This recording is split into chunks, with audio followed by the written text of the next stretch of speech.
Alors bonsoir, donc nous sommes réunis ce soir à Bergevin dans le cadre d'une réunion publique d'information dédiée au relogement, puisqu'il faut savoir que cette zone va être démolie pour pouvoir être reconstruite. Donc il faut bien évidemment associer les résidents à cette opération, puisqu'on sait que le relogement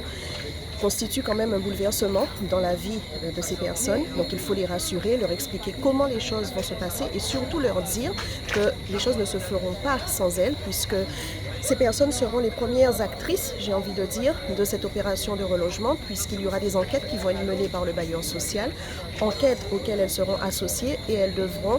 faire valoir leurs souhaits en matière de relogement. Il va falloir qu'elles réfléchissent pour savoir et nous dire où elles voudront être relogées dans l'attente de la reconstruction de ces immeubles. Mais il faut savoir qu'on part sur quelque chose de tout à fait nouveau, c'est-à-dire que ces grands ensembles ne sont plus d'actualité. Ce sont des ensembles qui ont été construits entre les années 65 et 68, donc qui ont vraiment pris un coup de vieux, j'ai envie de dire, qui sont parfois dans un état d'insalubrité. Donc ce sont des choses qui ne sont plus acceptables en l'an 2022 pour une ville-centre et pour une ville tout court. Donc nous nous battons pour que nos concitoyens soient logés dans des conditions acceptables et donc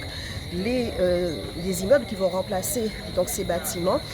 seront dans des configurations nouvelles avec des îlots de verdure, des aires de jeu pour les enfants, donc quelque chose de tout à fait moderne et qui répond surtout aux normes actuelles en vigueur pour que les personnes se sentent à la fois à l'aise mais aussi en sécurité.